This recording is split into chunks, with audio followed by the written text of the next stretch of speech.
Bonjour à tous, j'espère que vous allez bien. On se retrouve aujourd'hui pour une nouvelle vidéo, comme vous l'avez vu dans le titre, les bases pour compter en coréen. Alors, compter et annoncer des montants, je pense personnellement que ça fait partie l'une des choses les plus compliquées dans une langue étrangère, notamment lorsque ce sont des natifs qui nous le disent. Malheureusement, évidemment, le coréen n'échappe pas à cette règle et a même deux systèmes pour compter différents. Un peu comme nous en français, on va dire un et dans certaines situations, on va dire premier. Par la suite, il suffira d'ajouter m ou un dérivé de deuxième, troisième, sauf qu'en coréen, ce sont des nombres totalement différents, c'est pas juste rajouter une petite particule, et les cas d'utilisation sont bien plus développés qu'en français. Mais ne vous inquiétez pas, comme d'habitude, je vais vous expliquer ça simplement avec des exemples et de façon structurée. Alors, asseyez-vous, prenez de quoi prendre des notes, appuyez sur le bouton s'abonner et n'oubliez pas la petite cloche. Même si t'es déjà abonné, vérifie que t'es la petite cloche. Et on se retrouve tout de suite dans la salle de cours. Avant d'entrer dans la salle, je vous rappelle que si vous souhaitez ce cours en écrit, c'est disponible dans la description. Vous avez un lien vers un article, donc faites-vous plaisir. Il y a donc deux façons de compter. Premièrement, les chino-coréens et les purs coréens.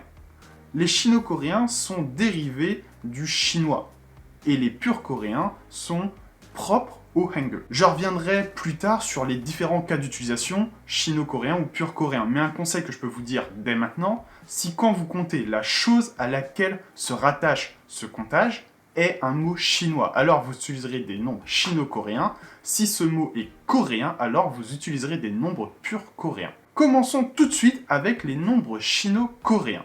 Ainsi, nous avons, et on va commencer par 0, car beaucoup l'oublient, mais oui, 0 est aussi un nombre à connaître. Kong, 0. Il, 1. I, 2. Sam, 3. Sa, 4. O, 5. You, 6. Til, 7. Pal, 8. Ku, 9. Ship, 10. Pek, 100. Chon, 1000. Man, 10 000. Avec les nombres sino-coréens, il vous suffira de les assembler entre eux, un peu comme des Lego, afin d'obtenir le chiffre que vous désirez. Voici quelques exemples. I ship, 20.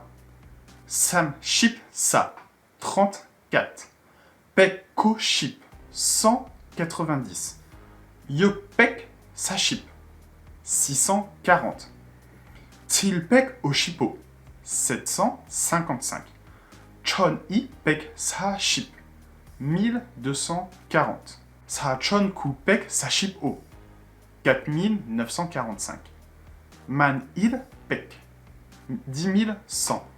O-man sa-chon sa-pek ishibil, 54 421.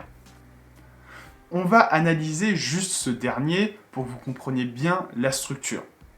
Lorsque on a 54 421, on va commencer par repérer, dans un premier temps, 10 000, c'est man.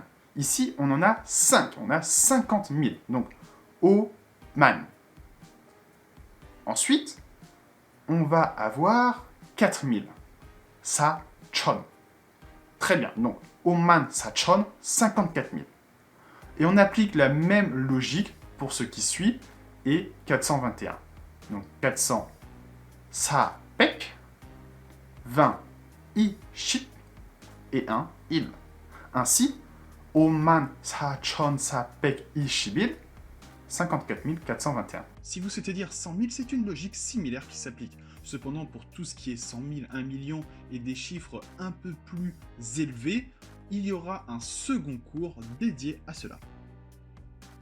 Passons maintenant aux nombres purs coréens. A contrario des chino-coréens, qui sont du chinois, les purs coréens ont été créés avec le Hangul et la langue coréenne. Ainsi, on a Yong, 0, Hana, 1, Tul, 2, Set, 3, Net, 4, Tasot, 5, Yosot, 6, Ilgo, 7, Yodol, 8, Ahop, 9, Yol, 10, Semoul, 20, Solun, 30, Mahun, 40, Shuin, 50, Yeson, 60, ilhun, 70, yodun, 80, ahun, 90. Déjà là, vous pouvez remarquer que pour dire 20, il ne suffira pas de dire tol yol, mais il y a bien un mot pour dire 20 qui est semoul. Il y a donc déjà une légère petite différence, mais après, vous pourrez continuer de les assembler comme des Lego et dire par exemple semoul hana pour 21. Pour vous donner tout de même quelques exemples, yol tasot, 15, semoul ilgup, 27, Solun ahop. 39, mahun hana, 41. Un petit point par rapport à ça, dans pas mal de cours, ils vous disent qu'à partir de 40, 50, dans les purs coréens, ce n'est pas nécessaire de les apprendre parce que les Coréens ne les utilisent pas. J'ai fait le test, j'ai appelé ma copine et en fait si, elle les connaissait totalement. Tout ce qui avait 60, 70, 80, 90, elle les connaissait tous. Et elle me dit que si ils les utilisent, donc je dis pas que les autres mentent, je dis pas que c'est faux, faut pas leur faire confiance, mais du coup sachez-les parce que manifestement il y a quand même encore des Coréens et même de la jeune génération qui l'utilisent. Alors, quand utiliser les chino-coréens ou les purs coréens? Je vous propose un tableau qui sera beaucoup plus simple que de très longues explications.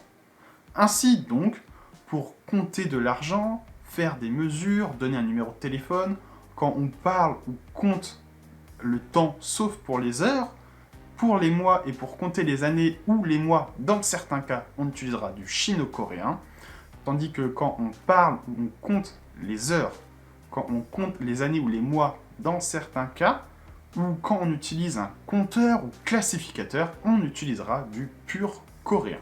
Alors je reviendrai sur certaines de ces informations dans d'autres cours, mais je vais quand même aller un peu plus loin dans cette introduction, parce que c'est tout de même important à savoir. Premièrement, en coréen, les mois se disent wol. Ainsi, si vous voulez dire janvier, vous allez simplement dire ilwol. Cependant, pour le mois de juin et octobre, les nombres chino-coréens seront légèrement déformés pour devenir yo et shi. De même avec les purs coréens. Lorsque vous les utiliserez, certains seront parfois amenés à changer légèrement. Ainsi, hana deviendra han, tul deviendra tu, set deviendra se, ne deviendra ne, semoul deviendra semou. Ces changements se font uniquement lorsque le nombre est à la dernière position. Je vais vous donner un exemple pour que ce soit un peu plus clair. Semou saliyeyo. J'ai 20 ans. Ici, semoul devient semou. Mais si je dis que j'ai 22 ans, semoul to saliyeyo. Ici, semoul reste semoul parce que le 20 n'est pas en dernière position, mais tol, qui est en dernière position, devient to. Dans le tableau de la partie précédente, je parle à un moment donné de compteurs et de classificateurs. Naturellement, vous avez dû vous demander ce que c'est une très bonne question, très pertinente, et je vais vous expliquer. En français, lorsque nous comptons, on va donner le nombre, puis la chose à laquelle on fait référence. Par exemple, j'ai 25 ans, il y a 3 personnes, ou j'ai 4 chats. En coréen, c'est légèrement différent. Il y a un nombre défini, et assez vaste quand même, de ce qu'on appelle classificateurs, parfois appelés aussi compteurs. Ce sont des catégories de choses qu'on peut compter. Il y a un certain nombre de compteurs, on les verra tous dans une prochaine vidéo, mais voyons les plus connus, les plus communs. Ke, pour compter les choses. Myong, pour compter les personnes. Pon, pour compter les actions. Mali, pour compter les animaux. Sal, pour compter l'âge.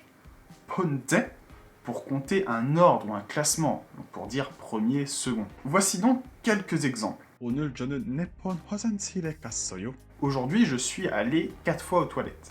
저는 펜이 10개 있어요. J'ai 10 stylos.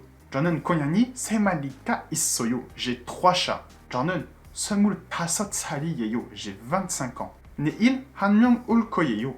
Une personne viendra demain. Vous remarquerez via le troisième exemple que le compteur et les choses que vous êtes en train de compter sont deux éléments différents.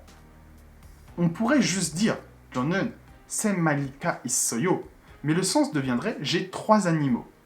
Ainsi, on précise 고양이 pour dire quel type d'animal, au-delà du compteur. Vous êtes obligé d'utiliser le compteur si vous voulez vous exprimer convenablement. Vous ne pouvez pas dire 새 고양이가 있어요. c'est pas grammaticalement correct. Concernant ponze, il ne faut pas l'utiliser avec han, mais avec cho. Pour le reste, il n'y a pas de changement. Ainsi, on dira 저는 첫 번째 컷을 끝냈어요. j'ai fini le premier. 저는 세 번째 게임을 좋아요. J'aime le troisième jeu.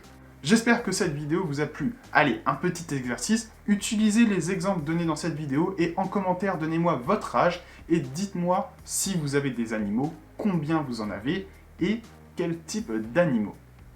Je vous remercie encore une fois beaucoup de m'avoir suivi. N'oubliez pas de vous abonner et de partager, ça aide énormément la chaîne. Alors si le contenu vous plaît, s'il vous plaît, faites-le. Encore une fois, merci à vous et à bientôt.